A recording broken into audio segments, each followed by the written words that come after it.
ओम शांति।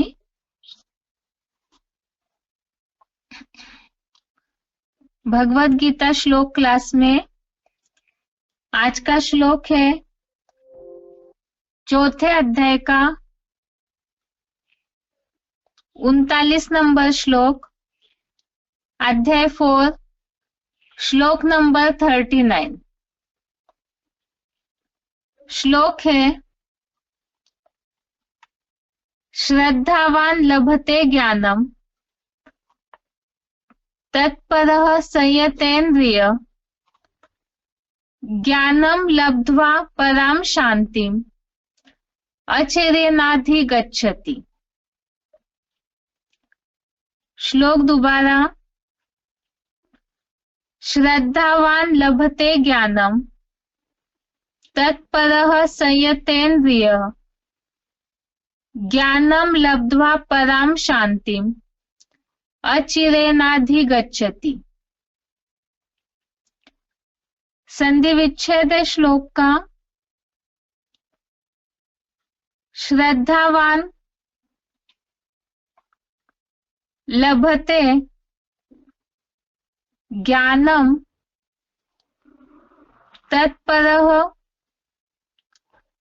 संयतेन्द्रियः ज्ञानम लब्ध्वा पराम शांतिम अचिरेण अधिगच्छति।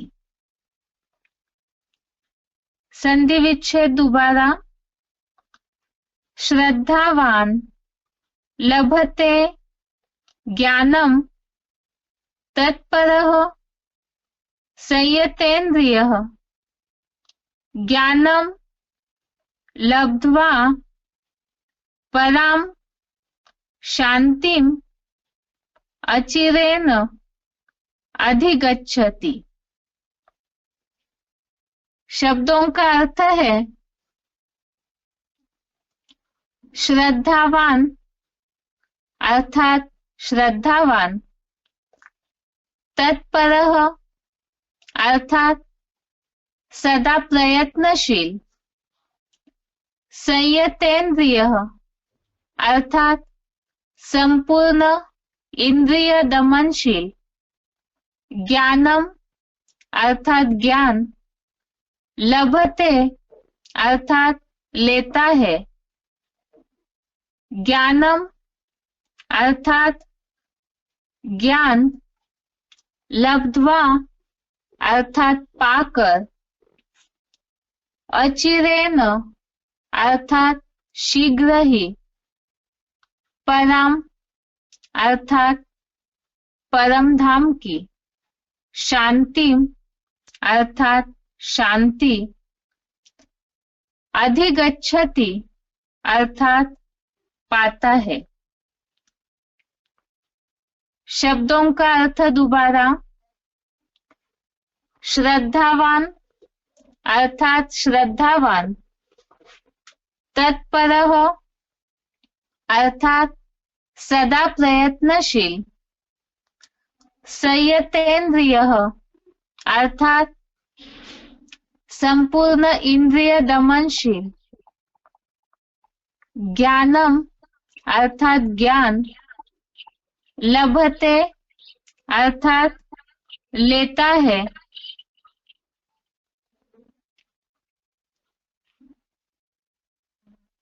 ज्ञानम अर्थात ज्ञान, लब्ध्वा अर्थात पाकर, अचिरेण अर्थात शीघ्र ही, पराम अर्थात परम धाम की, शांतिम अर्थात शांति, अधिगच्छति अर्थात पाता है। श्लोक का अर्थ है श्रद्धावान सदा प्रयत्नशील, संपूर्ण इंद्रिय दमनशील, ज्ञान लेता है, ज्ञान पाकर शीघ्र ही परम धाम की शांति पाता है।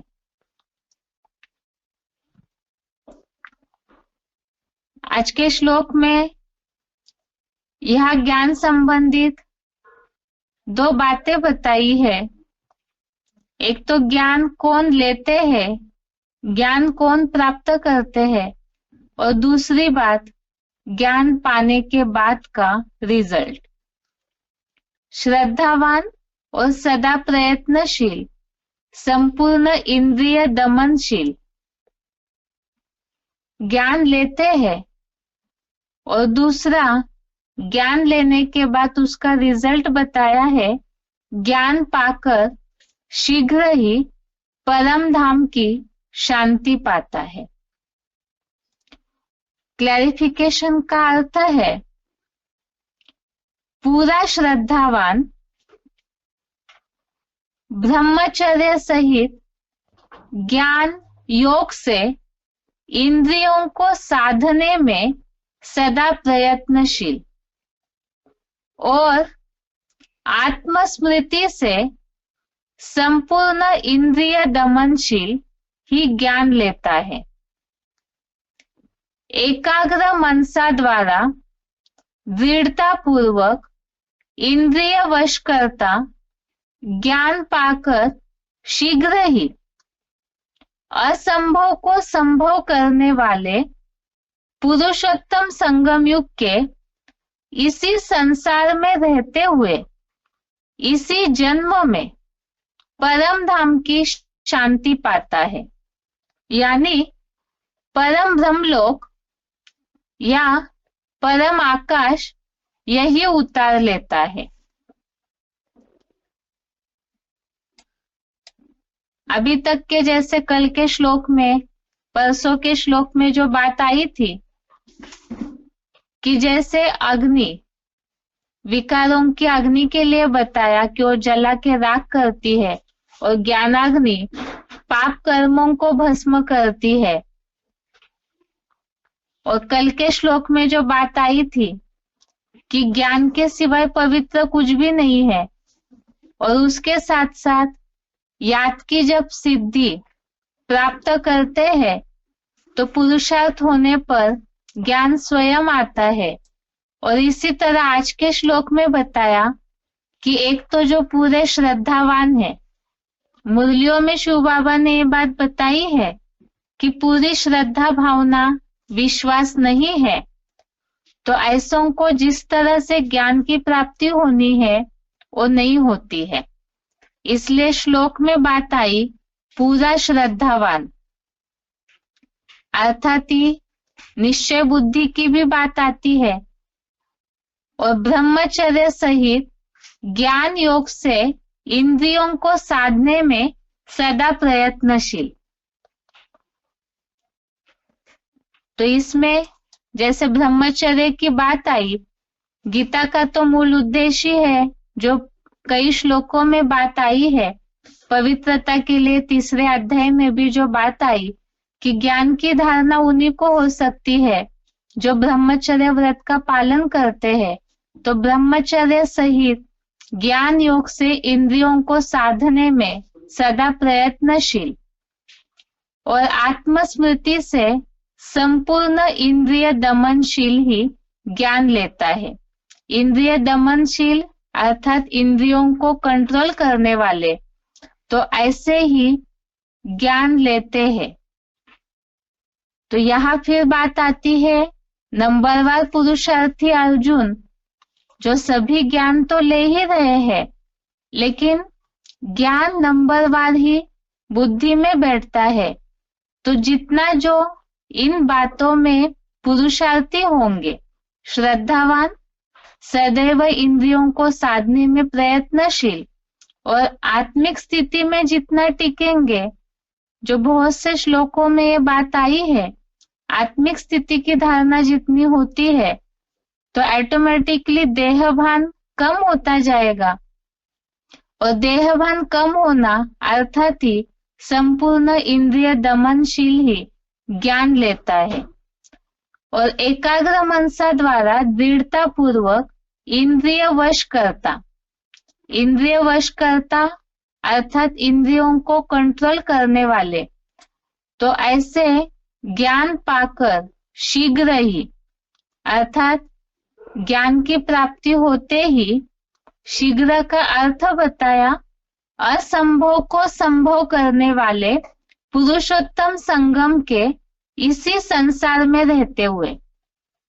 जैसे चौथे अध्याय में इसके पहले भी हमने देखा कि यह पुरुषोत्तम संगम युग में ही, इसी जन्म में ही जो मनन चिंतनशील मनुष्य है, जिस तरह से उनके कर्म या संकल्प करते हैं ज्ञान योग के आधार से, तो इसी जन्म में ही उनको तुरंत अपने कर्मों की प्राप्ति होती है।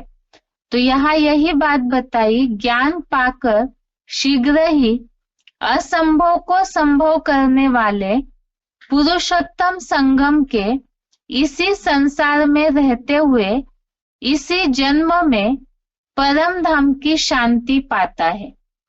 और परम धाम की शांति की अनुभूति कैसे होगी, उसके लिए बताया कि परम ब्रह्म लोक या परम आकाश यही उतार लेता है। अर्थात ही जीवन मुक्ति की अवस्था, जो शांति की अवस्था पाने की स्टेज है।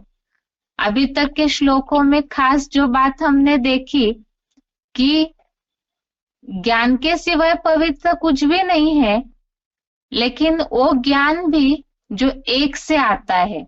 ऐसे नहीं कि अलग अलग धर्म ग्रंथ पढ़ लिए, बहुत सारे शास्त्र पढ़ लिए, तो वैरायटी प्रकार से जिसे ज्ञान समझा जा रहा है, तो ऐसे ज्ञान से जो प्राप्ति होनी है वो नहीं होगी। दूसरे अध्याय में भी शांति की प्राप्ति के लिए एक श्लोक हमने देखा था, अपूर्यमानम अचलम प्रतिष्ठम। उसमें भी जो बात आई कि सारी इच्छाएं जब एक सागर में ही समा जाती है, तो इसी तरह यहाँ भी एक सत्य नारायण से ही जो ज्ञान आता है, उस ज्ञान को पाकर और पाकर के साथ ही साथ श्रद्धावान, प्रयत्नशील और संपूर्ण इंद्रिय दमनशील, अर्थात इंद्रियों को साधने वाले, कंट्रोल करने वाले जो ज्ञान लेते हैं, तो ऐसा ज्ञान पाकर शीघ्र ही अर्थात इसी जन्म में परम धाम की शांति को पाता है, अर्थात परम ब्रह्म लोक या परम धाम इसी सृष्टि पर उतार लेते हैं।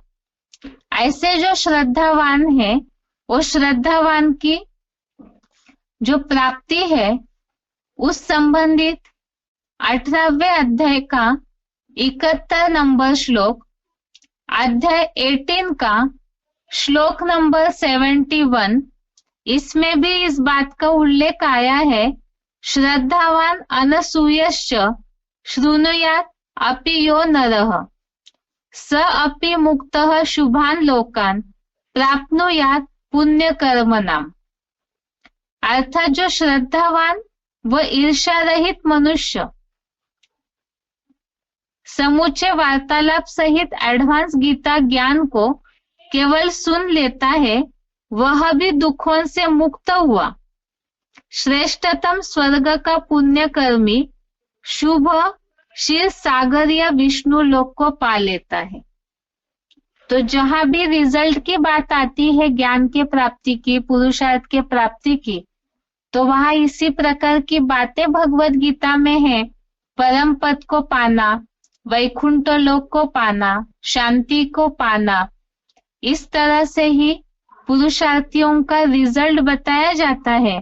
तो यहाँ भी ये श्लोक में यही बात है कि जो श्रद्धावान और साकार मुकर्रर रथ से ईर्ष्या रहित जो मनुष्य है, वो जो ज्ञान प्राप्त कर लेते हैं, ज्ञान को सुन भी लेते हैं, तो उसके लिए बताया कि ऐसे पुण्य कर्मी शुभ क्षीर सागर या विष्णु लोक को पा लेता है। तो इस तरह से ये आज का श्लोक है। एक तो इसमें ज्ञान कौन प्राप्त कर सकते हैं वो बात बताई, और ज्ञान प्राप्ति के बाद उसका तुरंत रिजल्ट बताया, क्योंकि पवित्र है ज्ञान, एक से आने वाला जो ज्ञान है, उसके साथ ही परम धाम की शांति की अनुभूति होती है। जो मूल्यों में उल्लेख आता है, तुम बच्चों को परम धाम को इसी सृष्टि पर उतारना है, तो सृष्टि पर तभी उतार पाएंगे जब एक अभिविचारी ज्ञान सुनेंगे और अभिविचारी याद करेंगे।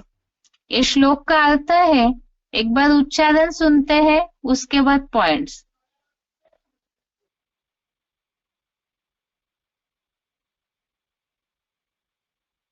श्रद्धावान् लभते ज्ञानं तत्पर संयतेन्द्रियः ज्ञानं लब्ध्वा परां शान्तिम् अचिरेणाधिगच्छति। पूरा श्रद्धावान ब्रह्मचर्य सहित ज्ञान योग से इंद्रियों को साधने में सदा प्रयत्नशील और आत्मस्मृति से संपूर्ण इंद्रिय दमनशील ही ज्ञान लेता है। एकाग्र मनसा द्वारा दृढ़ता पूर्वक इंद्रिय वश करता ज्ञान पाकर शीघ्र ही असंभव को संभव करने वाले पुरुषोत्तम संगम में इसी संसार में रहते हुए इसी जन्म में परम धाम की शांति पाता है या परम ब्रह्मलोक परमाकाश यही उतार लेता है। श्रद्धावान् लभते ज्ञानं तत्पर संयतेन्द्रियः ज्ञानं लब्ध्वा परां शान्तिम् अचिरेणाधिगच्छति। पूरा श्रद्धावान ब्रह्मचर्य सहित ज्ञान योग से इंद्रियों को साधने में सदा प्रयत्नशील और आत्मस्मृति से संपूर्ण इंद्रिय दमनशील ही ज्ञान लेता है।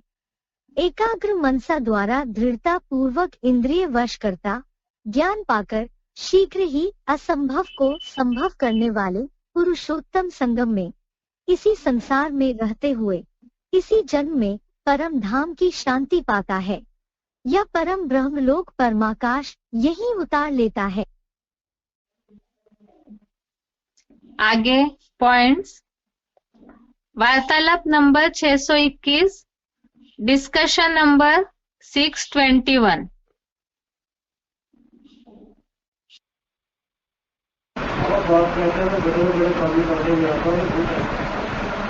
क्यों? बड़े से बड़ा काम ही कांटा नहीं, भोगी नहीं है।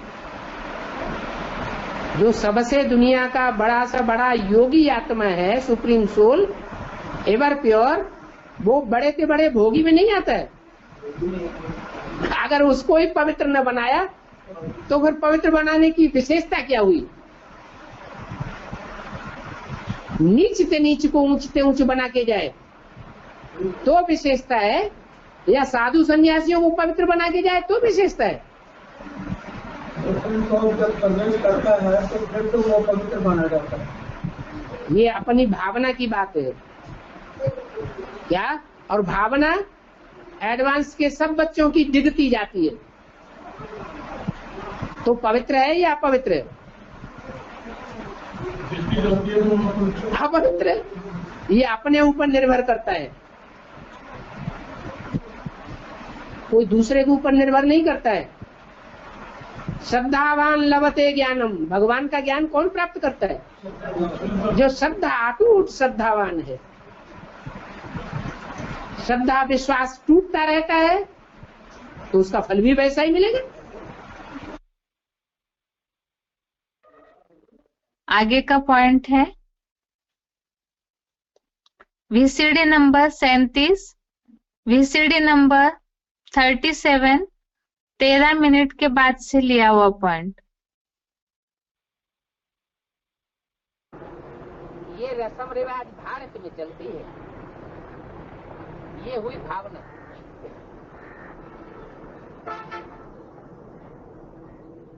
कहते हैं हमारे पति की आत्मा ब्राह्मण में आई है, तो वो भावना रखती है ना,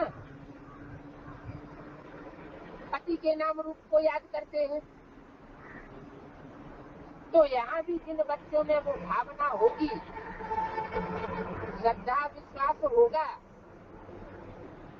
जो गीता में कहा है श्रद्धावान लभते ज्ञानम, श्रद्धा भावना वाला ही ईश्वरीय ज्ञान ले सकता है। ऐसी श्रद्धा विश्वास वाले बच्चे जो हैं, वो परमपिता परमात्मा के असली स्वरूप को पहचान कर उसे याद करते हैं। हम आत्मा ही आकर के अंगीकार करते हैं। ये है यहाँ की रस्म रिवाज। सत्य में ये बातें नहीं होती। फालतू खर्चा करना, धक्का खाना, ये भक्ति मार्ग की रस्म है। आगे का पॉइंट है वीसीडी नंबर 36, वीसीडी नंबर 36।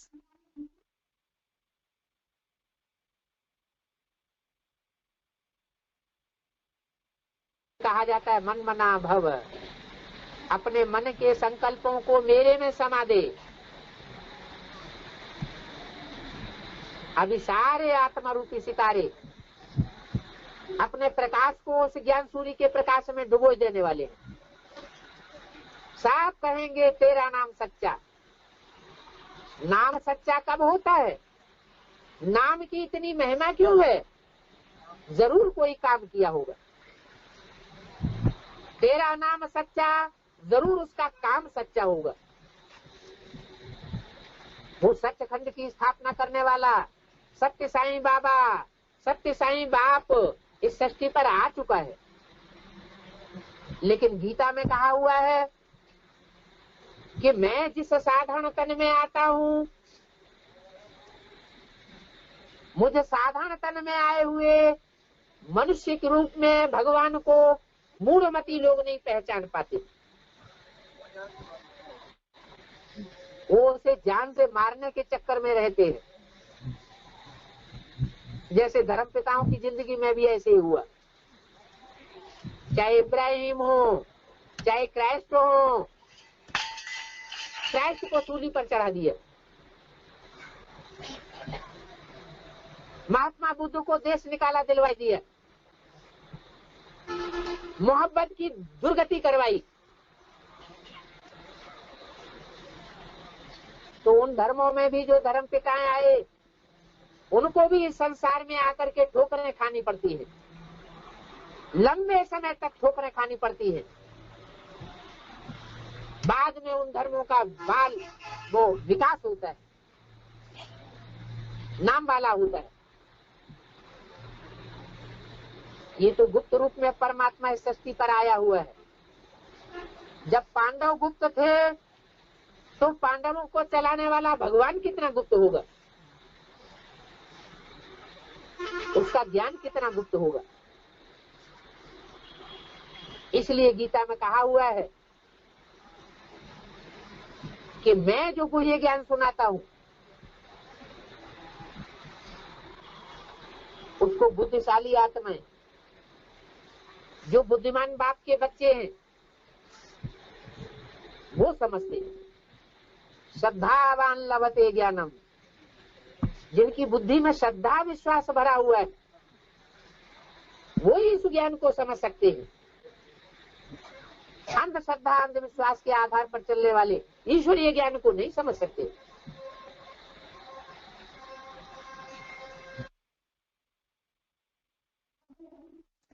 आगे का पॉइंट है वीसीडी नंबर 2356, वीसीडी नंबर 2356।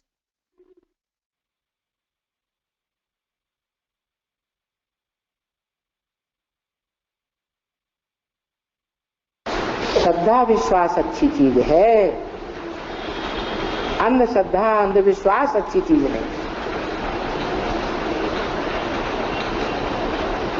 तो श्रद्धावान लभते ज्ञानम, क्या कहा गीता में? ईश्वरीय ज्ञान कौन प्राप्त कर सकता है? जो श्रद्धावान है वो ही ईश्वरीय ज्ञान प्राप्त कर सकता है। जो अश्रद्धालु है वो ईश्वरीय ज्ञान प्राप्त नहीं कर सकता, उसका दुरुपयोग करेगा। जो अश्रद्धालु है उसको नहीं सुनाना चाहिए।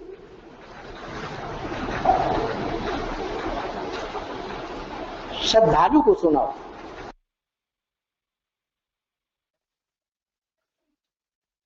अभी तक के पॉइंट में सारी यही बातें आई है कि श्रद्धावान ही ज्ञान को प्राप्त करते हैं।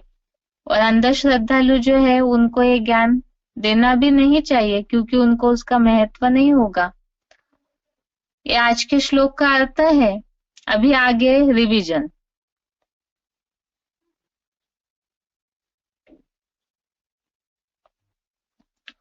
इस हफ्ते के लिए श्लोक टेस्ट के लिए श्लोक है चौथे अध्याय का 35 नंबर से लेकर 39 नंबर तक श्लोक, श्लोक नंबर 35 से श्लोक नंबर 39। श्लोक नंबर 35 नंबर का श्लोक है यद ज्ञात्वा न पुनर्मोहम एवं यास्यसि पांडव एन भूतान्य शेषेन द्रक्ष्यस्यात्मन्यथो मयि। श्लोक का अर्थ है, हे पंडारू पांडु के पुत्र, जिस पांडवपति जगत पिता को जानकर फिर से इस संसार में ऐसे अल्पकालीन संबंधियों के दैहिक मोह को तू 21 जन्मों में नहीं पाएगा, फिर तो जिस जगत पिता की देह रूप लिंग सहित हीरा जैसी आत्मा में समस्त प्राणियों को बुद्धि नेत्र से मुझ बीज रूप अव्यक्त लिंग में समाये स्वर्गीय प्लस नारकीय सृष्टि वृक्ष को साक्षात और स्पष्ट देखेगा। इस श्लोक में दो बातें आई जो ऊपर से श्लोकों की लिंक चल रही थी।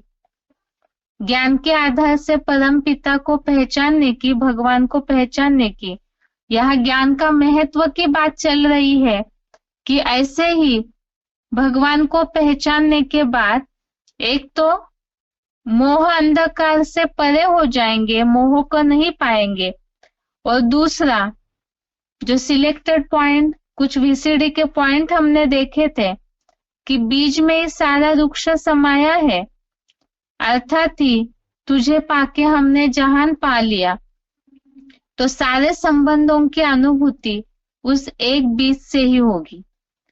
इसी संबंधित रेफरेंस श्लोक देखे थे हमने। एक तो 9वें अध्याय का 4था श्लोक, अध्याय 9 का श्लोक नंबर 4। इसमें यही बात आई है कि उस अव्यक्त मूर्ति से ही यह सारा जगत विस्तृत हुआ है। जो 35 नंबर श्लोक में बात आई है, बुद्धि नेत्र से सारे सृष्टि वृक्षों को उस बीज में देखने की बात, तो इस श्लोक में यही बात है कि उस अव्यक्त मूर्ति से यह सारा वृक्ष विस्तृत हुआ है। और ये जो बात है कि सभी प्राणी समुदाय मेरे में ही स्थित है, तो उस बीज में ही सभी को देखने की बात। आगे है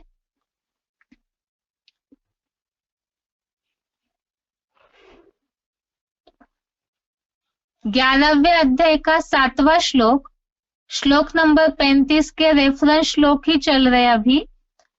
अध्याय 11 का श्लोक नंबर 7, इसमें भी ये बात आई है, मेरे इस देह में जड़ और चेतन सहित संपूर्ण जगत को एक ही जगह में स्थित देख लो, और जो अन्य कुछ भी देखना चाहते हो तीसरे नेत्र से देख लो। ये सारे श्लोक इसी रेफरेंस के हैं। बीज में सारे वृक्षों को देखने की बात, यहां भी यही बात आई, एक जगह में ही उस मुकर्रर तन में ही सारी जगत को देखने की बात। 6वें अध्याय का 30वां श्लोक, अध्याय 6 श्लोक नंबर 30, इसमें भी ये बात आई कि जो प्रेमी जैसा सर्वत्र मुझे देखता है और बीज में वृक्ष जैसा मुझ शिव बाबा में सबको देखता है। तो यहाँ भी बीज में ही सभी को देखने की बात आई। आगे 13वें अध्याय का 30वां श्लोक अध्याय 13 का श्लोक नंबर 30।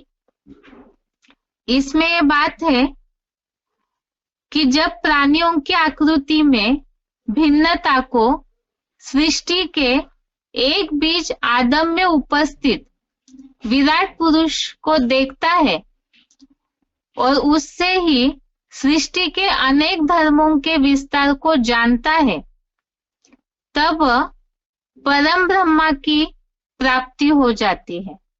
यहाँ भी बीज में ही सारे वृक्ष के विस्तार को जो देखता है तो उनकी प्राप्ति की बात बताई कि उन्हें परम ब्रह्मा की प्राप्ति हो जाती है। आगे 7वें अध्याय का 29वां श्लोक अध्याय 7 का श्लोक नंबर 29, जो जन्म जरा मरण आदि दुखों से मुक्ति अर्थ एकमात्र मेरा आसरा लेकर पुरुषार्थ का प्रयत्न करते हैं, वे उस परम ब्रह्म संपूर्ण ऑलराउंड हीरो महादेव रूप 84 के पारधारी रिकॉर्ड को और अच्छे बुरे कर्मों को जान लेता है।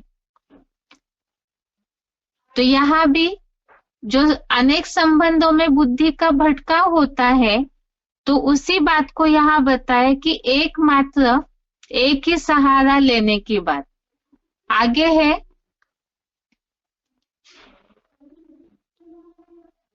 अभी भी चौथे अध्याय का 35 नंबर श्लोक के रेफरेंस श्लोक ही चल रहे हैं। आगे 9वें अध्याय का 3रा श्लोक अध्याय 9 का श्लोक नंबर 3, जो 35 नंबर श्लोक में बात आई है कि 21 जन्मों तक मोह को न पाने की बात, अर्थात मोह से 21 जन्मों के लिए दूर हो जाते हैं जगत पिता को जानकर। तो 9वें अध्याय के 3रे श्लोक में बात आई है, इस सच्ची गीता वर्णित धर्मों में अश्रद्धालु ठेठ विधर्मी या विदेशी लोग मुझको न पाकर, अर्थात जो उस जगत पिता को या बीज को नहीं जानते हैं, तो वो लोग मुझको न पाकर मृत्यु लोकीय अज्ञान युक्त कृष्ण गति वाले अज्ञान युक्त मोह अंधकार मार्ग में, हिंसक राक्षसों के दक्षिणायन मार्ग में नरक लोक में पुनः लौट जाते हैं। 35 नंबर श्लोक में बात आई मोह को नहीं पाएगा जो जगत पिता को जान लेते हैं, और 9वें अध्याय के श्लोक में बात आई है कि जो अश्रद्धालु है, अर्थात जो नहीं जानते, जो नहीं विश्वास रखते, तो ऐसे अज्ञान युक्त मोह अंधकार में फिर से उस नरक लोक में पुनः लौट जाते हैं। आगे 13वें अध्याय का 12वां श्लोक अध्याय 13 का श्लोक नंबर 12, इसमें बात का उल्लेख है कि जो जानते हैं, जो परम पिता शिव ज्योति परमात्मा जानने योग्य है, जिसे जानकर सदा अमरता का अनुभव करता है। 13वें अध्याय का 34वां श्लोक अध्याय 13 का श्लोक नंबर 34, इसमें बात आई क्षेत्र और क्षेत्रज्ञ को जो जानते हैं, ऐसे जो अर्जुन के शरीर रूप क्षेत्र और क्षेत्रज्ञ के अंतर को और प्राणियों की दैहिक प्रकृति से मुक्ति को संपूर्ण बने त्रिनेत्री महादेव के ज्ञान नेत्र द्वारा जानते हैं, वे परम ब्रह्म लोक को प्राप्त करते हैं। अर्थ पूरा नहीं पढ़ा है, जहाँ श्लोक संबंधित बातें हैं केवल उसको ही बताया कि जो जान लेते हैं वे परम ब्रह्म लोक को प्राप्त करते हैं। आगे है श्लोक नंबर 36, श्लोक नंबर 36 श्लोक है अपि चेदसि पापेभ्य सर्वेभ्य पापकृत्तमः सर्वं ज्ञानप्लवेनैव ऋजिनं संतरिष्यसि। अर्थात चाहे सब पापियों से भी महाधोखेबाज और महापापी अजामिल जैसा नीच क्षुद्र माना गया, अधिक पापी क्यों न हो, तो भी दया के भंडार शिव बाबा पुत्र महादेव, अर्जुन, आदम, यहोवा, अग्निदेव स्वरूप ज्ञानी शंकर चाप जहाज से निसंदेह सारे ही 63 जन्मों से आधा कल्प के द्वापर कलयुगी नारकीय पाप समुद्र को तो देह रूप जहाज में बैठा ज्ञान योग बल से तैर कर पूरा पार कर जाएगा। यहाँ जो ज्ञानी शंकर चाप जहाज की बात आई है श्लोक में, उसके लिए ही नीचे उसका विवरण बताया है। शंकर चाप जहाज जही चढ़ी उतरी ही पार नर, बूढ़ी सकल संसार। नानक नाम जहाज, चंद्रकांत वेदांत जहाज, जगत पिता की बच्चों जैसी लकड़ बुद्धि लचीली देह को ऋषि मुनियों ने शास्त्रों में जहाज, धनुष्य, चाप, नवैया बताया है। इस श्लोक में सार यही है कि ज्ञान रूपी नवैया से इस पाप समुद्र से पार जाना, जो मुरली में बात आई है, विषय सागर से पार जाना है, तो वो पार जाने का जहाज जो है, मुकर्रर तन जिसके द्वारा ज्ञान मिलता है, उन्हीं का उल्लेख शास्त्रों में शंकर चाप जहाज या चंद्रकांत वेदांत जहाज, नानक नाम जहाज के रूप में आता है।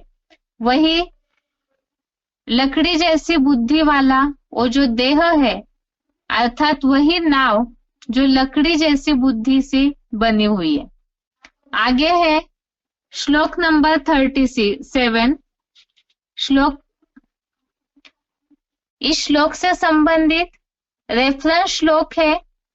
श्लोक नंबर 36 से संबंधित रेफरेंस श्लोक 7वें अध्याय का 14वां श्लोक, अध्याय 7 का श्लोक नंबर 14।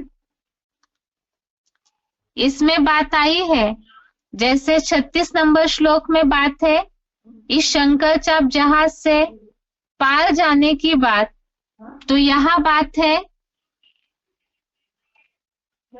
निश्चय ही यह मेरे महादेव वाली त्रिगुणमयी दैवी महामाया को पार करना कठिन है।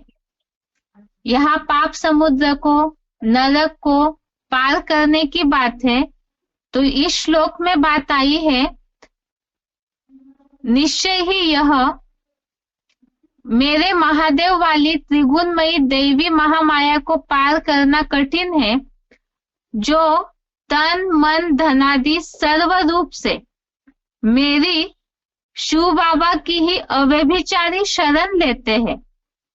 वे अष्टमूर्ति देवात्माएं इस बीज रूप माया को पार कर जाते हैं। यहाँ माया है, पाप समुद्र है या नरक है, इन सब को पार करने की बात है। तो जैसे बात आई है कि ज्ञानी जहाज से पार करना, मुकर्रर तनधारी का सहारा लेना, यही बात आई कि जो अव्यभिचारी याद करते हैं, शरण लेते हैं, वे पार कर जाते हैं। 12वें अध्याय का 7वां श्लोक, अध्याय 12 का श्लोक नंबर 7, इसमें भी ये बात आई, तेषाम अहम समुद्धरता मृत्यु संसार सागरात, अर्थात ही उन मेरे में ही मद भक्तों मामम नमस्कुरु वाली मन बुद्धि वालों का, हे पृथ्वीराज, मैं सुख सागर अति शीघ्र 50-60 वर्षों में ही जन्म जरा मृत्यु दुख वाले संसारू विषय विकारों के सागर से लेश मात्र दुख रहित कृत त्रेता के आधा कल्प तक संपूर्ण उद्धार करने वाला हूँ। श्लोक में बात आई मृत्यु संसार सागरात, अर्थात यहाँ ये जो मृत्यु लोक है, ये संसार है, इससे पार होने की बात और उसका रास्ता बताया कि जो मेरी ही शरण लेते हैं तो उनका उद्धार होना, अर्थात ही इस पाप समुद्र से, मृत्यु संसार सागर से पार जाना। आगे है श्लोक नंबर 37, श्लोक नंबर 37। यथे धांसी समिद्धो अग्नि भस्मसात कुरुतेर्जुन, ज्ञानाग्नि सर्व कर्माणि भस्मसात कुरुते तथा।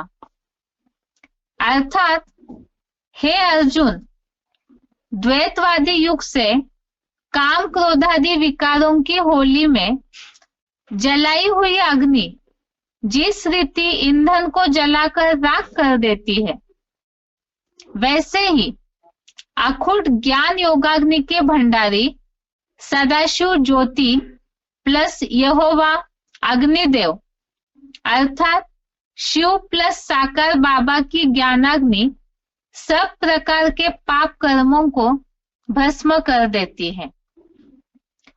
तो यहाँ ज्ञानाग्नि और ज्ञानाग्नि से बनती है योगाग्नि, जो इस संबंधित हमने पॉइंट देखे थे, जिससे कि सारे पाप कर्म भस्म हो जाते हैं। और ऐसे पाप कर्म कौन भस्म करते हैं, उसके लिए ही चौथे अध्याय का रेफरेंस श्लोक है 19 नंबर, श्लोक नंबर अध्याय 4 का श्लोक नंबर 19, जिसमें बात आई है ज्ञानाग्नि दग्ध कर्मानम तमाहु पंडितम बुधा, अर्थात कि जिसके सब कार्य काम विकार के संकल्प से रहित है, उसको बुद्धिमान लोग ज्ञानाग्नि से कर्म जलाने वाला, पाप कर्म जलाने वाला पुरुषोत्तम संगम युगी पंडित कहते हैं।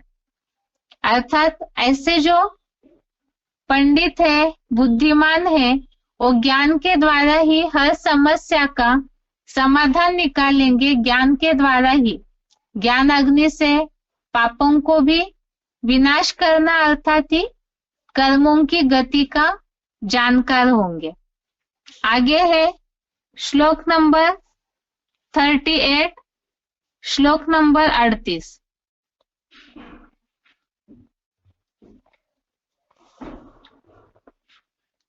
श्लोक है नहि ज्ञानेन सदृशम पवित्रमिह विद्यते तत्स्वयं योग संसिद्धः कालेनात्मनि विन्दति।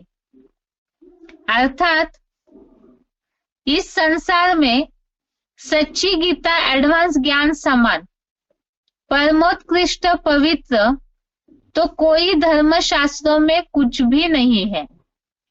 ईश्वरीय याद से संपूर्ण सिद्ध रूप हीरो पाठधारी विश्व पिता जगन्नाथ, विश्वनाथ, यहोवा, अग्निदेव, जगत पिता, आदम या अर्जुन के पुरुषार्थ पूर्ण होते ही समय आने पर अपनी आत्मा में स्वयं उस सज्ञान अर्थात सांख्य योग को पाता है, जिससे रामायण में उल्लेख है भूतल देख ही शैलवन भूतल भूरि निधान।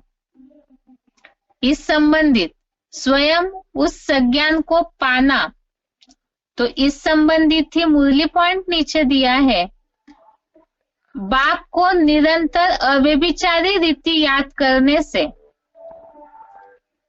संपूर्ण ज्ञान आपे ही इमर्ज हो जाता है। अव्यक्तवाणी तारीख 24 जनवरी 1970, अव्यक्तवाणी डेट 24 जनवरी 1970। इसमें बातें आई, एक तो ज्ञान के समान पवित्र कुछ भी नहीं है, ज्ञान की महिमा।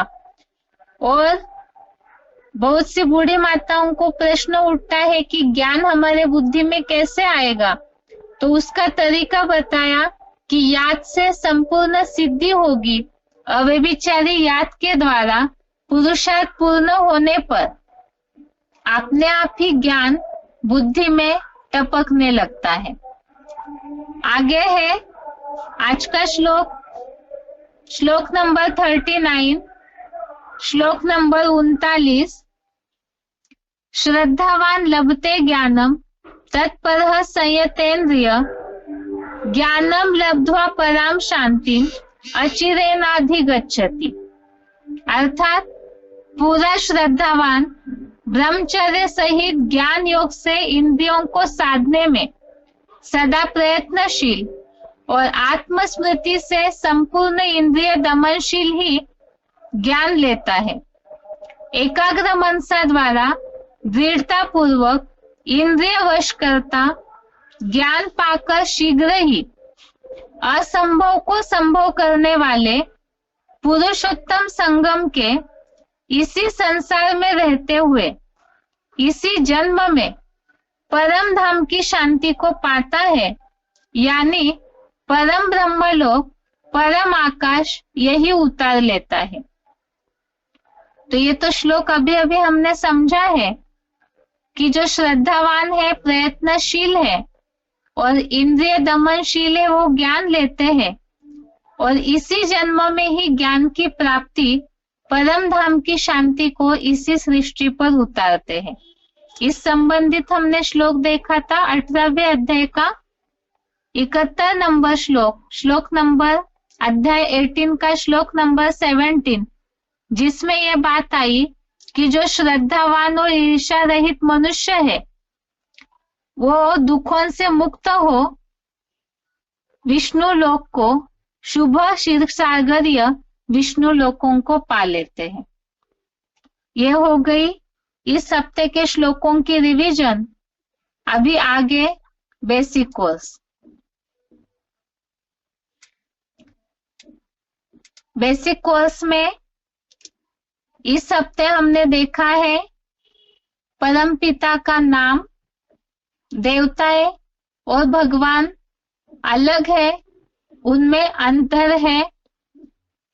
तो अंतर के बारे में हमने कुछ गीता संबंधित श्लोक देखे थे।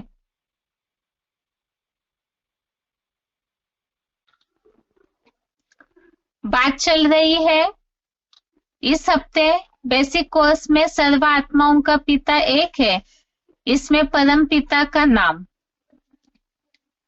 अभी तक के कोर्स में जैसे हमने समझा है कि परम पिता को या भगवान स्वयं ही आकर के अपना परिचय दे रहे हैं और उन्हें यथार्थ रीति से पहचानना इसलिए जरूरी है ताकि हम अपना वर्षा ले सके। उसमें सबसे पहली बात हमने समझी कि भगवान रूप से न्यारा नहीं है। जो शास्त्रों में बात आई है तो उस बात के बहुत सारी बातें हमने समझी कि भगवान रूप से न्यारा नहीं है, ना ही उनके अनेक रूप होते हैं। उनका तो एक ही यथार्थ रूप है, निराकार ज्योति स्वरूप। जिस निराकार ज्योति स्वरूप की हर धर्म में मान्यता है और वो मान्यताएं भी हमने प्रूफ के साथ देखी कि हिंदू, मुस्लिम, सिख, ईसाई किस तरह से उस निराकार ज्योति स्वरूप को मानते हैं। इसी तरह से जैसे रूप में साम्यता है हर धर्म में, तो इसमें देखना है कि क्या परम पिता का नाम है, वो नाम है क्या। हर धर्म में परम पिता के अलग अलग नाम दिए हैं। इतना ही नहीं, हिंदू धर्म में ही अगर देखेंगे तो अनेक नाम दिए हुए भगवान के।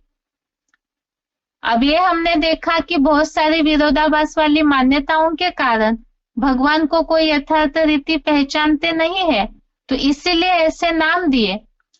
लेकिन भगवान जो स्वयं आकर के अपना परिचय दे रहे हैं, तो उन्होंने अपना नाम स्वयं आकर के बताया। तो नाम क्या है?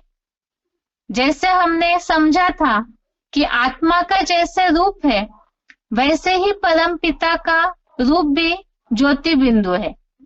तो इसी तरह से क्या आत्माओं का और परम पिता के नाम में कोई संबंध है? पहले तो देखना है कि क्या आत्मा का नाम होता है। तो इसमें जैसे आत्मा के लेसन में हमने समझा था कि आत्माएं तो 84 लाख योनिया वाली है, यहाँ जन्म की बात नहीं हो रही है। इतनी वैरायटी कैटेगरी की आत्माओं की संख्या है अलग अलग, ये बात हो रही है। तो जिसमें आत्माओं में अच्छे बुरे संस्कार समाये हुए होते हैं और उन संस्कारों के आधार से ही भले उनका परिणाम कम ज्यादा या अलग होता है। अब यहाँ हम ढेर सारे योनियों की बात न ले, केवल मनुष्य आत्माओं के संस्कारों की ही बात लेते हैं, क्योंकि खास तो मनुष्यों के उद्धार के लिए पहले परमपिता सृष्टि पर आते हैं, उसके आधार से सृष्टि का उद्धार होता है। तो बात है पहले मनुष्य आत्माओं के संस्कारों की। मन बुद्धि संस्कारों के टॉपिक में हमने इस बात को अच्छे से विस्तार से देखा है कि मन बुद्धि के निर्णय शक्ति संकल्प शक्ति के आधार से मनुष्य आत्माएं कर्म करती है अपने संस्कारों की वजह से, और वो पुण्य कर्म या पाप कर्म करती है। अर्थात ही मनुष्यों के कर्मों में स्थिरता नहीं होती है। जैसे कहा जाता है काम के आधार पर नाम, लेकिन मनुष्यों के कर्मों में स्थिरता नहीं है, कभी पाप कभी पुण्य कर्म। तो इसका कारण से ही कर्म में भिन्नता, तो उसके फल में उसके रिजल्ट में भी भिन्नता होती है, और इसी कारण से उनके नाम की बात आती है। फिर अब देखना है पहले कि परम पिता का जो नाम पड़ता है उसका आधार क्या है। जैसे आत्माओं के लिए हमने देखा उनके संस्कारों के कारण उनके कर्मों में उसके फल में भिन्नता है, और परम पिता और आत्माओं में मुख्य अंतर यही है कि परम पिता का कोई भी कार्य अकल्याणकारी नहीं होता है। उनके द्वारा किया हुआ हर कार्य कल्याणकारी ही होता है, इसीलिए शास्त्रों में उनका नाम शिव रखा है। शिव शब्द सुनते ही कईयों को ये लगे कि ये केवल हिंदू धर्म से जुड़ा हुआ नाम है। वास्तव में यहाँ शिव इस शब्द का अर्थ ही है कल्याणकारी। ये कोई खास एक धर्म विशेष से जुड़े हुए नाम की बात नहीं है, क्योंकि हर धर्म वाले ही, क्रिश्चियंस भी मानते हैं भगवान लिबरेटर है, मुक्ति दाता है। तो कल्याणकारी अर्थात ही दुखों से मुक्ति की बात, अर्थात ही कल्याण होना। मुस्लिम लोग उसे ही खुदा दोस्त कहते हैं। दोस्त अर्थात ही शुभ करने वाला, कल्याण करने वाला। मनुष्य किसी का हमेशा कल्याण नहीं कर सकते, लेकिन भगवान जो सच्चा दोस्त है तो वो सदैव कल्याणकारी है। इस हिसाब से ही भगवान का शिव नाम उनके इस कल्याण के कार्य से जुड़ा हुआ नाम है। संस्कृत में भी शिव शब्द का अर्थ इसी तरह से दिया है, जो स्वस्थिति में सदैव स्थिर है। भगवान के लिए कहा जाता है सत्यम शिवम सुंदरम, अर्थात सिखों में भी कहते हैं सतनाम, क्रिश्चियंस भी कहते हैं गॉड इज ट्रूथ। तो सत्य है शिव अर्थात कल्याणकारी है। सत्य और कल्याणकारी होने के कारण ही वो सुंदर है। तो परम पिता का गुणवाचक और कर्तव्य के आधार पे पड़ा हुआ नाम है शिव। लेकिन क्या मनुष्यों का नाम उनके काम के आधार से पड़ा है? इसे तो हमने अच्छे से समझा कि मनुष्यों के नाम उनके गुण कर्तव्य के आधार पे नहीं होते, क्योंकि कलयुग में तो नाम से विपरीत ही उनके कार्य और गुण देखने में आते हैं। जैसे नाम अमीर चंद लेकिन होता गरीब है, तो कलयुग में कहावत पड़ी है, जल की न बूंदो नाम है गंगाधरा, बंसी न पुंगो नाम है बंसीधरा। तो इससे सिद्ध हुआ कि मनुष्यों के नाम उनके गुण कर्तव्य से नहीं पड़े, और परम पिता में यही अंतर है कि उनका नाम गुण और कर्तव्यवाचक है। फिर प्रश्न उठता है कि मनुष्यों के नाम किस आधार से पड़े और परम पिता के नाम में क्या अंतर है। इसमें बात है कि आत्माओं के नाम देह के आधार से पड़ते हैं। अलग अलग जन्मों में अलग अलग शरीर धारण करती है तो नाम बदलता है।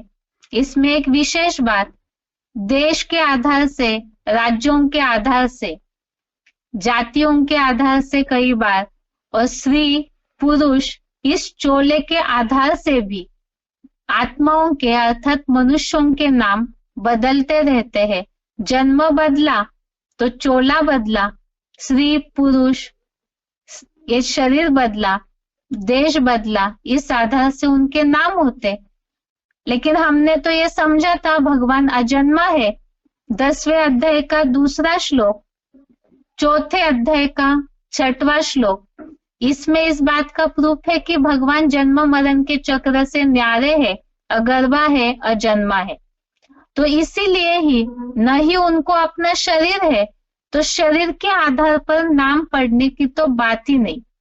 अर्थात परम पिता या भगवान के आत्मा का ही नाम शिव है। वो भी एक आत्मा है, लेकिन वो श्रेष्ठ आत्मा है और सारी आत्माओं के वे पिता है। उनका नाम शिव गुणवाचक नाम है।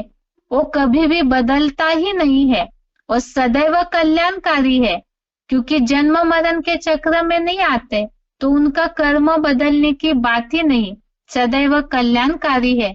इसीलिए कहा जाता है सदाशिव। अर्थात ही परम पिता नाम से न्यारा नहीं है, परंतु हम सब मनुष्यों के नामों से उनका नाम न्यारा है। अब आगे बात है, शिव की तो सिर्फ आत्मा का ही नाम है, कोई देहधारी का नाम नहीं है। परम पिता का आत्मा का नाम ही शिव है, कोई शरीर के आधार से उनका नाम नहीं पड़ा है। लेकिन कई ऐसे भक्त होंगे जो इस बात को प्रश्न उठाएंगे, लेकिन शिव का नाम किसी एक व्यक्तित्व देहधारी मूर्ति के साथ जुड़ा हुआ है, जिसे शिव शंकर कहते हैं। अब यहाँ ये बात स्पष्ट करना है कि वास्तव में शिव और शंकर ये आत्माएं अलग अलग है, एक नहीं है। इसीलिए ही अब शिव और शंकर में क्या अंतर है ये तो आगे देखेंगे, लेकिन यहाँ बात चल रही है शंकर जो देहधारी व्यक्तित्व दिखाया जाता है, वास्तव में वो भगवान नहीं है। शंकर को कभी भगवान नहीं कहते। इसीलिए शास्त्रों में शंकर का नाम 3 देवों के साथ जुड़ा है। त्रिदेवों में एक देवता है शंकर, देव महादेव कहते हैं। इससे स्पष्ट होता है कि शंकर देवता है, उन्हें भगवान नहीं कह सकते हैं। अर्थात शिव परम पिता अलग व्यक्तित्व है और शंकर देवता है। कोई भी देवता को भगवान नहीं कह सकते हैं, तो देवता और भगवान एक नहीं है, अलग है। इस बात में सबसे पहला प्रूफ, देवताओं के लिए कभी भी ये कहा जाता है 33 करोड़ देवताएं, परंतु भगवान के लिए भगवान ये शब्द से ही सूचित होता है कि वो एक वचन वाला अर्थात अनेक बहुवचन वाला शब्द नहीं है। जैसे गॉड इज ट्रूथ है, सबका मालिक एक है, तो भगवान या परम पिता एक है और देवताएं अनेक है। कहते समय ही देवताएं अर्थात बहुवचन वाला शब्द है। यहाँ पहली बात आई, भगवान एक है, देवताएं अनेक है, तो कल्याण करने वाला हाईएस्ट अथॉरिटी एक ही होगा। अब कुछ भगवत गीता के श्लोक हमने देखे थे जिसमें इस बात का प्रूफ है कि भगवान और देवताएं अलग है। 7वें अध्याय का 23वां श्लोक, अध्याय 7 श्लोक नंबर 23, इसमें उल्लेख है, देवव्याजी देवात्माओं को पाते, मेरे भक्त मुझको पाते। तो यह देवताओं और मेरे भक्त, इसमें अंतर स्पष्ट हुआ। आगे 9वें अध्याय का 25वां श्लोक, अध्याय 9 श्लोक नंबर 25, इसमें उल्लेख है देवों के भक्त देवात्माओं को पाते हैं, मेरे प्रति सेवा करने वाले मेरे को ही पाते हैं। अर्थात देवताओं के भक्त अलग, उनकी प्राप्ति अलग, और भगवान के भक्त और उनकी प्राप्ति अलग। ऐसे ही अन्य देवताओं के भक्त, इसका भी उल्लेख आया 7वें अध्याय का 20वां श्लोक, अध्याय 7 का श्लोक नंबर 20, इसमें बात आई है दूसरी देवों की शरण में जाते रहते हैं। तो दूसरी देवों की शरण में, भगवत गीता में भगवान उवाच जहां भी है वहां भगवान हमेशा मेरे प्रति यजन कर, मेरे लिए अर्पण कर, इस तरह बोलते हैं। और श्लोकों में जहां देवताओं को अलग स्पष्ट उल्लेख है, तो ये जैसे उदाहरण दूसरे देवों की शरण में जाते हैं। इसी तरह 7वें अध्याय का 22वां श्लोक, अध्याय 7 श्लोक नंबर 22, इसमें बात आई है उस तरह श्रद्धा से लगा हुआ वह भक्त उस कुरी के ब्राह्मण से देव की आराधना चाहता है। तो यहाँ अलग से आराधना की बात आई और आगे उल्लेख है मेरे द्वारा ही निर्मित उन कामनाओं को पाता है। निसंदेह उस ब्राह्मण देव से मेरे द्वारा ही। तो यहाँ अलग से देवों की आराधना करने वाले की उल्लेख आया, लेकिन उनकी आराधना, देवों की आराधना करने वाले भी मेरे द्वारा अर्थात भगवान से ही प्राप्ति करते। 9वें अध्याय का 23वां श्लोक, अध्याय 9 श्लोक नंबर 23, यहाँ बात आई देवताओं के भक्त भी श्रद्धा से भरकर यज्ञ सेवा करते हैं। और दूसरा उल्लेख आया मेरे ही ज्योतिर्लिंग की ही सेवा करते हैं। यहाँ मेरे शब्द अलग से उल्लेख आया। इस श्लोक को टेस्ट के हिसाब से अलग से पढ़ने से स्पष्ट होगी बात। बाकी यहाँ केवल 2 शब्द प्रूफ के हिसाब से बता रहे, देवताओं के भक्त और मेरे ज्योतिर्लिंग की सेवा करते। इससे भी स्पष्ट हुआ कि अन्य देवताओं के भक्त अलग हैं। आगे देवताएं भगवान को नहीं जानते हैं। भगवान और देवताओं में यह अंतर में स्पष्ट है। देवताएं भगवान को नहीं जानते हैं, अर्थात वे भगवान नहीं है। उनमें अंतर है। 10वें अध्याय का 2 श्लोक, अध्याय 10 श्लोक नंबर 2, इसमें बात आई है मेरे प्रकृष्ट जन्म को न देवगण न महर्षियों ने जाना है, क्योंकि देवताओं और महर्षियों का सब प्रकार से आदि मैं हूं। दूसरा 10वें अध्याय का 14वां श्लोक, अध्याय 10 का श्लोक नंबर 14, इसमें बात आई है मेरे व्यक्त भाव को, यह अर्जुन की बात है कि आपके व्यक्त भाव को न देवताएं न दानव जानते हैं। तो यह भगवान को न जानने की बात है। आगे भगवान के रूप को देखने के लिए देवताएं भी लालायित है। 11वें अध्याय का 52 नंबर श्लोक, अध्याय 11 श्लोक नंबर 52, मेरे जिस रूप को ज्ञान नेत्र से देखा है, इसे देखना बहुत कठिन है। पूजनीय देवात्माएं भी सदैव दर्शन अभिलाषी रहते हैं। इन सब श्लोकों से ये बात सिद्ध हुई कि देवताएं भगवान को नहीं जानते हैं, अर्थात देवताएं और भगवान अलग है। और एक भक्ति मार्ग का प्रूफ है, देवताओं से भी ऊंचे है शिव भगवान। इसका प्रूफ प्राचीन भक्ति मार्गीय मंदिरों में ज्योतिर्लिंग को बीच में और चारों तरफ से बाकी अन्य देवताओं को दिखाया जाता है, अर्थात ऊंच से ऊंच भगवान बीच में और उनकी उपासनाएं अन्य देवताएं करते हैं, अर्थात देवताएं और भगवान में अंतर है और ज्योतिर्लिंग भगवान उनसे श्रेष्ठ है। अब प्रश्न आता है कि आखिर ये जो देवताएं हैं वो है कौन? इस बात को ही समझने के लिए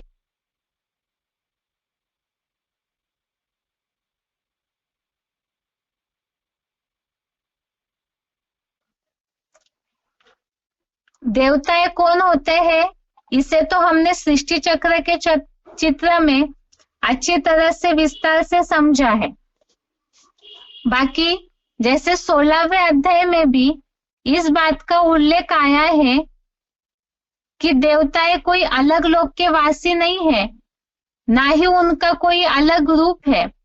वास्तव में 16वें अध्याय में जो देवताओं के गुणों का वर्णन आया है उससे ये बात सिद्ध हो जाती है, जैसे हमने सृष्टि चक्र में देखा कि मनुष्य ही गुणों से ऊपर उठते हैं तो देवताएं कहलाते हैं, और वही आत्माएं जब नीचे गिरती है तो साधारण मनुष्य बनती है। जिन दिव्य गुणों का उल्लेख ही हमने बहुत सा देखा है, और यही देवताएं जब नीचे गिरते हैं उनके पुण्य कर्म क्षीण होने पर मृत्यु लोक अर्थात नरक में प्रवेश करते हैं। 9वें अध्याय का 21 नंबर श्लोक, अध्याय 9 का श्लोक नंबर 21 में ये बात आई कि स्वर्ग लोकम क्षीणे पुण्य मर्त्य लोकम विशंति, अर्थात ही देवताएं अपने गुणों से नीचे गिरने लगते हैं तो नरक में प्रवेश करते, अर्थात देवताएं भी सत्व रज तम इन 3 गुणों से प्रसारित होते हैं। इसका प्रूफ 18वें अध्याय का 40वां श्लोक, अध्याय 18 का श्लोक नंबर 40, जिसमें ये बात आई प्रकृति से उत्पन्न इन तीनों गुणों से मुक्त जो है वह प्राणी पदार्थ पृथ्वी में अथवा वैकुंठ धाम या देवलोक में भी नहीं है। तो इससे ये सिद्ध हुआ बात कि देवताएं भी 3 गुणों से प्रसारित होते हैं, और दूसरी बात इस श्लोकों से ये सिद्ध हुई बात कि देवात्माएं कोई अलग नहीं मनुष्य आत्माएं ही है। ये तो सृष्टि चक्र में हमने विस्तार से देखा कि नीचे गिरते गिरते देवताएं ही मनुष्य बने और वो कोई अलग लोक के वासी भी नहीं है। तो इन सब बातों से ये बात स्पष्ट हो जाती है कि जैसे देवताएं भी 3 गुणों से प्रसारित हुए और मनुष्य भी 3 गुणों से प्रसारित हुए और देवात्माएं ही मनुष्य आत्माएं हैं, तो इससे बात स्पष्ट हुई कि जो अंतर मनुष्य आत्मा और परमपिता भगवान में है वही अंतर देवता और भगवान में भी है, क्योंकि देवताएं ही नीचे उतर करके मनुष्य बन जाते हैं। तो मनुष्य आत्मा और परमपिता में क्या अंतर है, जिसे गीता के श्लोकों के आधार से भगवान के गुणों के विषय में देखेंगे। जैसे मनुष्य आत्मा और देवताएं 3 गुणों से प्रसारित होते हैं देखा, लेकिन भगवान के गुणों में ऐसी क्या खासियत है जिस अंतर से देवताएं और भगवान इनका अंतर स्पष्ट हो जाएगा। और दूसरी बात, क्योंकि परमपिता और आत्माओं का भेद उनके गुणों से ही स्पष्ट हो सकता है। जैसे हमने रूप में तो साम्यता देखी, नाम के लिए जो अंतर है वो देखा, इसी तरह से परमपिता और आत्माओं में जो अंतर है वो उनके गुणों से ही स्पष्ट हो जाएगा, जिसे हम अगले क्लास में देखेंगे। और इसके साथ साथ ही शिव और शंकर में क्या अंतर है और इस अंतर के बावजूद भी और दोनों को मिलाकर एक करने का जो राज है उसे अगले क्लास में देखते हैं। आज के लिए गीता क्लास यहाँ तक ही। ओम शांति।